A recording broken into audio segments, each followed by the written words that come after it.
contrôle ta maison, qui contrôle ta gloire. Et tu te tais. Les enfants d'Israël ont dit à Akab, n'accepte pas. Refuse. Qui est-ce qui te contrôle?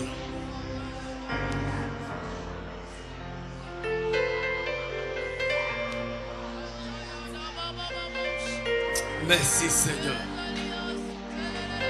Merci Jésus. Merci Seigneur. Merci Seigneur. À toi l'honneur, à toi la gloire et à toi la majesté. Alléluia. Merci Jésus. Au nom de Jésus, nous avons prié. Quelqu'un me répond Amen. Au nom de Jésus, nous avons prié. Personne ne pourra contrôler ta gloire. Ton amen m'inquiète. Je disais que personne ne doit contrôler ta gloire. Et personne ne doit contrôler ta vie. Si jamais, écoutez-moi, si jamais tu donnes l'occasion à un méchant de contrôler ta maison, de contrôler tes finances, de contrôler ta bénédiction, regretter à jamais. C'est pourquoi ce soir, s'il y a quelqu'un qui contrôlait les choses dans ta vie, que Dieu le renverse, qu'il perde le contrôle ce soir. Je dis qu'il perde le contrôle ce soir. Que Dieu t'accorde la victoire. Je dis que Dieu t'accorde la victoire. Je dis que Dieu t'accorde la victoire. Et que Dieu t'accorde la victoire. Tu peux t'asseoir. Alléluia. Alléluia. Alléluia. Dit. Votre amour coûte très cher. Amen. Dites Amen. On ne va pas te demander l'argent pour ça. Il faut répondre Amen seulement. C'est tout. Voilà. Amen. Très bien. Il ne faut pas t'inquiéter. Personne ne va venir t'arrêter. Tu as dit Amen. Amen.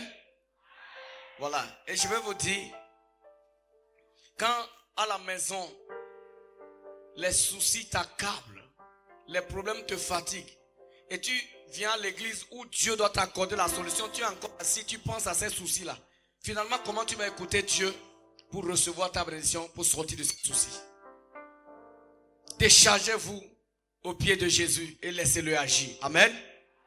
Parce que cette semaine, tu peux ouvrir toutes ces portes de bénédiction fermées. Vous voyez, combien de personnes ont dit Amen parmi tant de personnes qui sont là ce soir? Pendant qu'on te dit que tu peux ouvrir tes portes de bénédiction, tu es encore inquiet, tu es encore soucieux. Alléluia. Que Dieu te fasse du bien. Sœur, que Dieu vous fasse du bien. Voilà. Que Dieu vous fasse du bien. Alléluia. Ce soir encore, nous sommes là et nous sommes à notre 4e soirée. Nous sommes ici depuis donc le lundi et nous évoluons tout doucement. Moi, je suis avec vous jusqu'au dimanche. Après moi, un plus grand que moi viendra. Alléluia. Un plus puissant, plus fort, plus béni, plus loin que moi viendra et vous serez plus bénis. Amen. Voilà, donc préparez-vous. C'est un programme pour lequel le diable ne va pas se reposer. Le diable va regretter amèrement de vous avoir attaqué. Alléluia. Pour ceux-là qui étaient là hier, nous avons dit que quand Ben-Hadad déclenchait la guerre contre Israël, il commettait une grave erreur. Il ne savait pas que c'est une guerre qui le dépasse. Il ne savait pas que c'est une guerre que lui-même ne peut pas supporter. Et nous avons dit que c'est ainsi que dans notre vie, lorsque nous avons Dieu, lorsque nous sommes en règle avec Dieu, la guerre que l'ennemi déclenche contre nous, il ne peut pas supporter cette guerre. Alléluia. On ne combat pas celui qui a Dieu. Ben-Hadad s'est trompé de cible. Il s'est trompé d'adversaire en s'en prenant à un peuple qui avait Dieu pour roi. Alléluia. Et puisque Dieu est ton Dieu, puisque le Dieu d'Élie est notre Dieu, est le Dieu que nous servons, soyez sans crainte. Aucun ennemi ne pourra vous vaincre. Aucun adversaire ne pourra vous vaincre. Vous êtes plus que vainqueurs au nom de Jésus-Christ. La victoire est assurée. Alléluia. Que les malades se réjouissent. Que ceux qui pleuraient commencent par se réjouir. Que ceux qui étaient découragés se réjouissent. Parce que Dieu est assis sur son trône. Et puisque Dieu est sur le trône, la victoire est garantie. La victoire est assurée. Tu as déjà la victoire, même que le combat ne commence. Je dis, tu as déjà la victoire avant que le combat ne commence. Alléluia.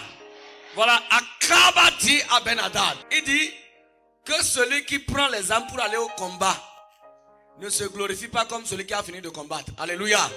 Nous avons déjà fini le combat. Jésus a combattu et il a remporté la victoire. Jésus a combattu et il n'a pas échoué. Jésus a combattu et il a triomphé. C'est maintenant l'ennemi en train de prendre les armes. Il est en retard. Avant qu'il ne prenne les armes, nous étions déjà vainqueurs. Avant qu'il n'engage le combat, nous étions déjà vainqueurs. Tu étais déjà vainqueur. Avant qu'il s'attaque à toi, Jésus t'avait déjà donné la victoire. C'est pourquoi je veux que tu acclames pour ce que Jésus a fait. Acclame-le très fort. Acclame Jésus. J'ai dit acclame Jésus. Acclame Jésus. Alléluia. Amen. Voilà. Maintenant, lui, c'est maintenant, il voulait commencer la guerre. Mais Israël avait déjà fini la guerre. Amen. La Bible dit que nous ne combattons pas pour avoir la victoire, mais nous combattons dans la victoire. Amen. Nous avons la victoire avant le combat. Et c'est ce que chacun de vous a reçu comme grâce sur sa vie. La grâce que tu as en Jésus, c'est que peu importe le combat, tu es vainqueur. Ça, c'est une grâce. Amen. Est-ce que quelqu'un me suit? Je disais, alléluia, je disais que la grâce que tu as en Jésus, c'est que avant que le combat ne s'engage, et peu importe l'envergure, l'ampleur de ce combat, c'est que tu es vainqueur. N'importe lequel. Il n'y a pas un combat pour lequel le chrétien n'est pas vainqueur. Ça, c'est une grâce. Amen. Voilà, nous sommes plus que vainqueurs, soyez rassurés. C'est pourquoi ces portes-là sont déjà ouvertes. Ce n'est pas qu'elles vont s'ouvrir, elles sont déjà ouvertes au nom de Jésus. Amen. Et ce soir, je voudrais vous prier de prendre vos Bibles. Nous allons lire dans le livre de Deutéronome. Deutéronome 1, les versets 6 à 11. Il est écrit dans ma version ce qui suit. L'Éternel, notre Dieu, nous a parlé à Horeb en disant que l'Éternel, le Dieu de vos pères, vous augmente 1000 fois autant et qu'il vous bénisse comme il vous l'a promis. Alléluia. Chers frères et sœurs dans le Seigneur, eh bien, je le disais tantôt, nous sommes à notre 4e soirée, bien sûr dans la logique d'ouvrir toutes les portes de bénédiction à nous fermer. Et nous croyons qu'avant même que nous commencions ce programme, Dieu avait déjà ouvert toutes ces portes. Et nous allons entrer, nous allons prendre, nous allons posséder nos bénédictions pour être ceux-là que Dieu désire que nous soyons. Alléluia. Eh bien ce soir, hier, nous avons partagé ce thème avec vous que nous avons intitulé Vaincre les réclamations de Ben-Hadad. Alléluia. Et nous avons dit que Ben-Hadad, c'est ce roi méchant qui en son temps s'est juré d'anéantir Israël, de dépouiller Israël de la tête jusqu'aux pieds. Il s'est donné pour mission de ne rien laisser à Israël, de ne rien laisser de bien ou de bon en Israël. Son père l'a fait et lui-même a voulu continuer donc dans cette lancée. Il avait la même mise sur toutes les bénédictions d'Israël. Et pendant des années, Israël a souffert parce qu'il avait la même mise sur leurs bénédictions. Et à un moment donné, pendant que Élie venait de descendre du mont Carmel, où il a remporté la victoire, où il est allé défier les prophètes de Baal, il a rétabli l'autel de Dieu. Il a établi Dieu sur son trône. l'Éternel a repris le contrôle d'Israël. C'est pendant ce temps que l'ennemi s'est juré, Ben-Hadad s'est juré d'anéantir Israël, de dépouiller Israël.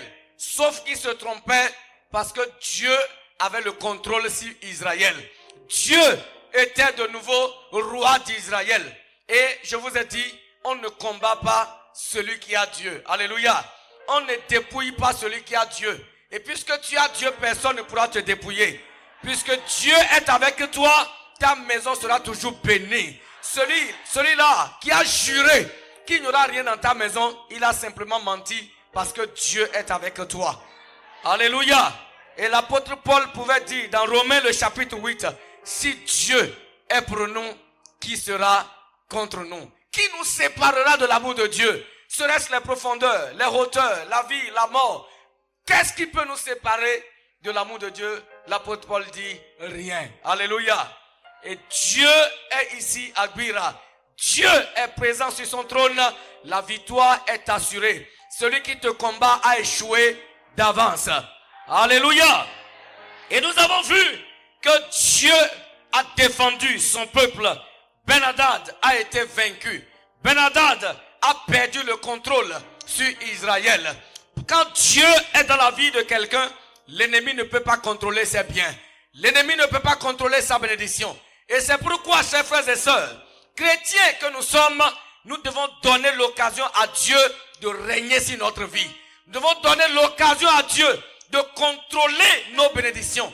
Parce que si Dieu ne contrôle pas nos bénédictions, soyez tranquilles, l'ennemi va les contrôler. Et lorsque l'ennemi contrôle votre bénédiction, vous allez souffrir, vous allez vivre la misère, vous allez vivre la douleur, vous allez vivre la souffrance atroce. Mais quand Dieu est là, vous êtes bénis. Quand Dieu est là, rien ne peut vous arriver. Et le chrétien doit travailler à cela. À tout moment, chaque jour de ta vie, rassure-toi que Dieu est avec toi. Alléluia. Rassure-toi que Dieu est avec toi. Si Dieu est avec toi, ne crains pas celui qui vient contre toi. Si Dieu est avec toi, ne crains pas les menaces. Ben-Hadad et ses troupes, accompagnés de 32 rois, ils ont combattu Israël. La première fois sur la montagne, Israël les a vaincus. La deuxième fois dans la vallée, Israël les a vaincus. À la première fois quand ils ont été battus par Israël, ils se disaient, c'est parce que le Dieu d'Israël est un Dieu des montagnes. Nous irons les combattre dans la vallée, nous les vaincrons. Et ils sont allés dans la vallée, Israël les a encore vaincus. Parce que quoi? Le Dieu que nous servons n'est pas un fétiche qu'on met quelque part et il ne peut pas bouger. Ils oubliaient que non seulement le Dieu d'Israël est le Dieu des montagnes, il est aussi le Dieu de la vallée. Et je nous disais hier, peu importe là où le combat est engagé, nous sommes plus que vainqueurs. Si l'ennemi engage le combat depuis la mer, on amène ton nom sous la mer pour te faire la guerre. Dieu est là-bas et tu es plus que vainqueur. Si on amenait ton nom dans un cimetière pour invoquer l'esprit de mort, pour te détruire, au cimetière, Jésus est là-bas. Jésus a vaincu la mort. Et là-bas, nous sommes plus que vainqueurs. S'ils amènent le combat dans les airs, nous ne craignons pas. Parce que Dieu est omniprésent. Dans les airs, il est là-bas. Dans les marigots fétiches, il est là-bas. Dans les forêts sacrées, Dieu est là-bas. Dans les carrefours, Dieu est là-bas. Je ne sais pas où est-ce qu'ils vont aller te combattre et Dieu ne sera pas là. C'est pourquoi, frère, rassure-toi que Dieu est avec toi. Je ne sais pas là où ils vont aller pour te faire la guerre et remporter. Parce que Dieu est partout. Ton Dieu suit tout de près. Ton Dieu est au contrôle. C'est pourquoi quiconque avait la même mise sur ta vie, parce que tu n'avais pas Dieu, maintenant que tu as Dieu, Dieu dit, Eya, c'est terminé. Je suis de retour. Je contrôle désormais. Mon enfant doit être béni. Mon enfant doit réussir. Mon enfant doit prospérer. Mon enfant doit évoluer. Mon enfant doit aller de l'avant. Mon enfant doit progresser. Tu ne peux plus l'arrêter. Je suis là. C'est ainsi que l'Éternel combattra pour toi. C'est ainsi que l'Éternel défendra ta cause. C'est ainsi que Dieu te donnera la victoire. C'est ainsi que Dieu vengera pour toi. C'est ainsi que Dieu va combattre pour toi. Et quand Ben-Hadad a vu sa vie menacée, lui qui avait dit que tout Israël l'appartient, lui qui avait dit que les enfants d'Israël l'appartiennent, il a changé de langage. Il dit, tout ce que j'ai t'appartient. Alléluia. Il dit, tu peux venir prendre même la capitale de mon pays. C'est pour toi, les rues, tout. Viens établir ce que tu veux. Désormais, je suis ton serviteur. Je prie pour quelqu'un ce soir. Que l'adversaire redoutable, l'ennemi que ta famille n'a jamais vaincu, l'ennemi que tes parents n'ont jamais vaincu, vienne confesser devant toi que tu es son supérieur. Qu'il vienne confesser devant toi qu'il est ton serviteur. Celui-là qui a écrasé ta famille, il reconnaîtra qu'il est ton serviteur. Il a été le maître de tes parents, mais toi, il sera ton serviteur. Je dis toi, il sera ton serviteur. Il ne sera pas ton maître. Parce que Dieu est avec toi. Dieu te déclare plus que vainqueur. Et je veux qu'à partir de cette semaine, que personne ne tremble, que personne ne se minimise. Tu n'es pas n'importe qui. Tu as une grande personnalité. Tu es un grand roi que je vois. Tu es un prince et une princesse. Tu es un grand homme que Dieu a établi. Et bientôt ta gloire va se révéler.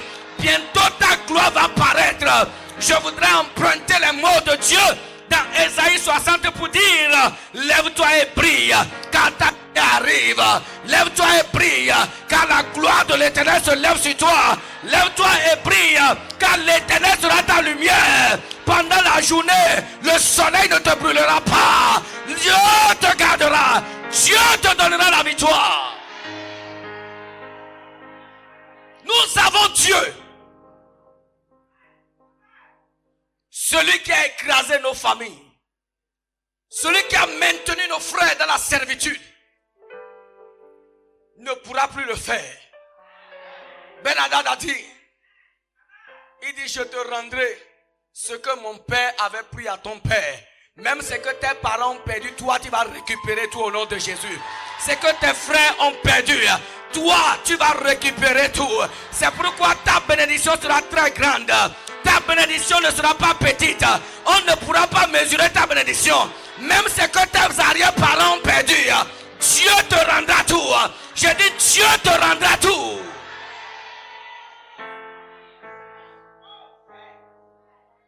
Tu es un récupérateur. Tu vas tout récupérer. Tu vas tout récupérer. Tu vas tout récupérer. Tes mains ne seront pas vides.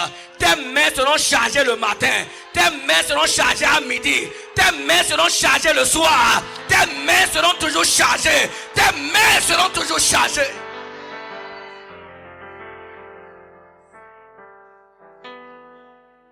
Alléluia. Elle est ici. Elle est ici.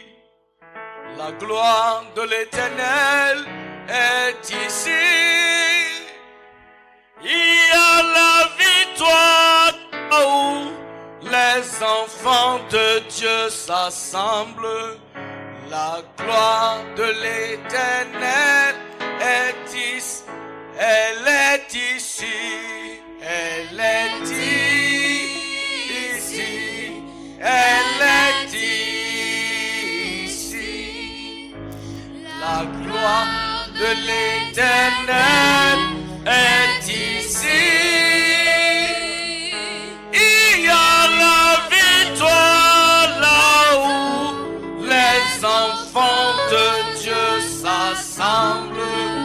La gloire de l'Éternel est ici sur ta vie. Elle est ici. Elle est ici. La gloire de l'Éternel est ici.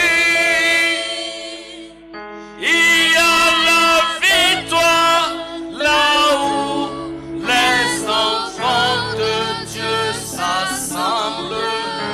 La gloire de l'Éternel est ici. Alléluia. Alléluia. Je dis Alléluia. Amen. Je dis Alléluia. Amen. Je dis Alléluia. Amen. Que ta gloire devienne visible. Que ta bénédiction devienne visible. Que ta grandeur devienne visible. Que ta supériorité devienne visible. Tu peux encore ouvrir ces portes de bénédiction fermées.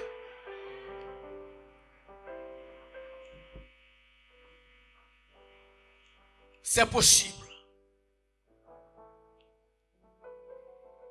Alléluia. Et ce soir, j'ai encore un sous-thème pour toi. Pour ouvrir ces portes de bénédiction fermées. J'ai un petit sous-thème à partager avec toi.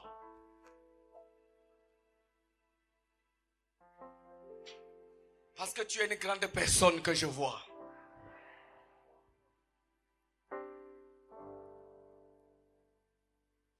Je voulais te parler ce soir de quitter la montagne des anciennes victoires.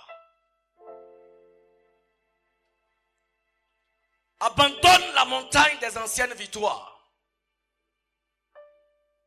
Il faut le dire à ton frère qui est à côté de toi.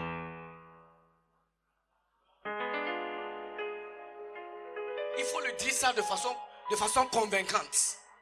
Abandonne la montagne des anciennes victoires.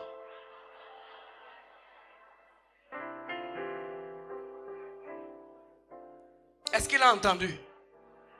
Ou toi-même tu n'as pas dit ça? Il faut bien dire ça.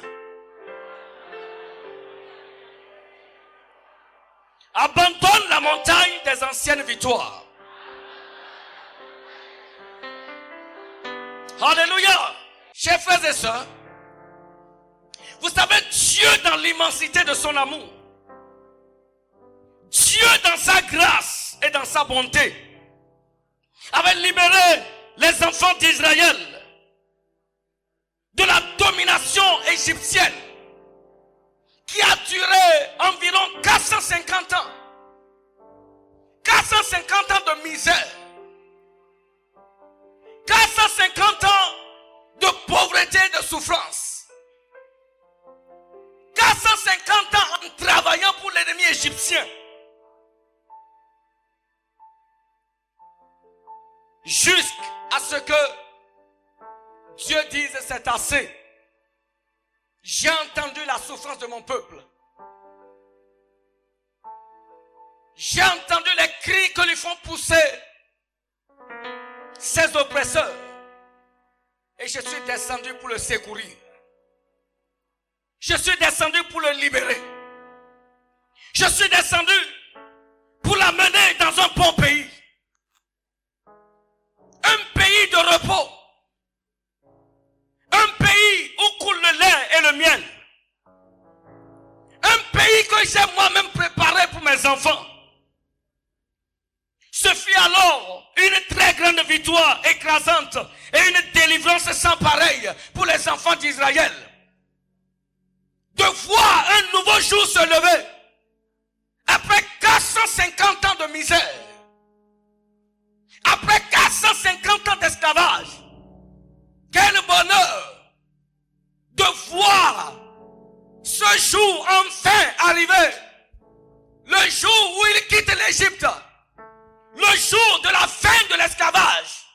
Le jour de la fin de la misère. Le jour de la fin de la domination égyptienne. Enfin ce jour est arrivé. Et ce jour arrivera pour toi. Les enfants d'Israël ont connu des jours. De telle sorte qu'ils se sont habitués à l'esclavage. Ils ont finalement adapté leur vie à l'esclavage, à la misère. Pour plusieurs, un espoir de délivrance n'était plus possible. Pour plusieurs, quitter l'Égypte était un rêve. Mais le rêve est devenu réalité. Le rêve de sortir de l'esclavage a enfin vu le jour. Et voici enfin les enfants d'Israël qui passent de l'imagination à la réalité. C'était comme un rêve, mais c'était réel, c'était vrai. Il y a des gens ici, quand on les annonce qu'ils seront de grandes personnes, quand on les dit que demain, ils seront de grandes personnalités, c'est comme un rêve. Mais laisse-moi te dire, le rêve deviendra réalité. Le rêve de ta bénédiction, le rêve de ta gloire, ça ne restera pas rêve, ça deviendra réalité. Le jour vient où tu vas sortir de cette situation. Et ce jour est déjà là. Qui aurait cru que Israël un jour quitterait l'Égypte? Qui aurait cru que la situation des Israélites allait un jour changer? Tout comme toi, mais tu ne crois plus. Tout comme tu as fini par te dire, c'est mon destin. Le destin d'Israël n'est pas en nous. Le destin d'Israël n'est pas en Égypte. Non. Peu importe la durée de la nuit, le jour finira par se lever. Peu importe le temps que l'esclavage a pris dans ta vie. Peu importe le temps que cela a mis. Je sais une chose, tu ne mourras pas esclave. Tu ne vas pas finir ta vie dans cette condition. Ça va changer. Dieu va changer les choses. Dieu a délivré Israël du puissant Pharaon. Ce Pharaon qui faisait trembler toute la terre.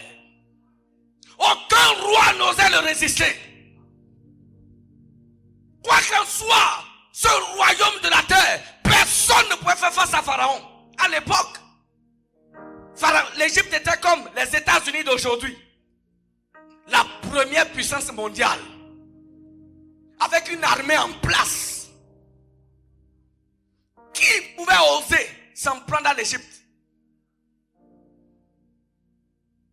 Il se peut que tu aies sorti d'une famille où une malédiction a frappé la famille. Personne n'a quitté cette famille et est devenu quelque chose. Rien de bon n'est sorti de cette famille. Mais tu es la bonne chose qui sort de cette famille. Tu es ce qui sort de bon de cette famille. Toi, ton cas sera différent. Si tu es sorti d'une famille où personne n'est jamais devenu quelque chose, à partir de toi ça change. À partir de toi ça s'arrête. À partir de toi ça s'arrête. Les Israélites sont nés pendant des siècles. Ils sont nés dans l'esclavage égyptien. Ils ont grandi dans l'esclavage égyptien. Ils sont morts dans l'esclavage égyptien. Mais quand Moïse est arrivé, alléluia, il était porteur d'une délivrance. Il est né dans l'esclavage, mais il n'est pas mort dans l'esclavage. Il est né, il a trouvé son peuple dans l'esclavage, mais lui, son cas était différent. Dès lors, il cherchait déjà à libérer son peuple, jusqu'à ce que Dieu le rencontre. Toi, tu es né dans l'esclavage. Tu as trouvé tes parents dans l'esclavage, mais tu vas les faire sortir de cet esclavage. Tu es ce Moïse qui va mettre fin à cette malédiction. Tu es ce Moïse qui apportera la délivrance. Tu es ce Moïse qui va changer la condition. Toi, tu es Moïse. Tu ne peux pas mourir en Égypte. Je vois des Moïse assis ce soir qui vont libérer plusieurs, qui vont changer la condition de plusieurs, qui vont apporter la délivrance. Tu es né, c'est vrai, dans une famille maudite, mais tu es né avec la bénédiction. Moïse est né avec la bénédiction. Quand il est né, le diable a voulu l'effacer. Le diable a compris que cet enfant-là, sa gloire me dépasse. Il faut que je l'élimine. Mais on n'élimine pas celui que Dieu a béni. Si l'Éternel béni, personne ne peut maudire. Si l'Éternel maudit, personne ne peut bénir. Si c'est mon Dieu qui t'a béni, personne ne peut te maudire. Si c'est mon Dieu qui t'a élevé, personne ne peut t'abaisser. Si c'est Dieu qui t'a choisi, laisse-moi te dire, ils te feront la guerre, mais ils ne te vaincront pas. Les Moïse ne peuvent pas mourir en Égypte. Les Moïse sont nés pour délivrer. Et tu es un Moïse. Tu apporteras la délivrance à plusieurs. Tu apporteras le secours à plusieurs. Toi, ton cas est différent. Il se peut qu'on ne connaisse pas le nom de ta famille. Quand on prononce le nom de ta famille, on dit c'est quelle famille ça? Mais à cause de toi, le nom de ta famille sera populaire.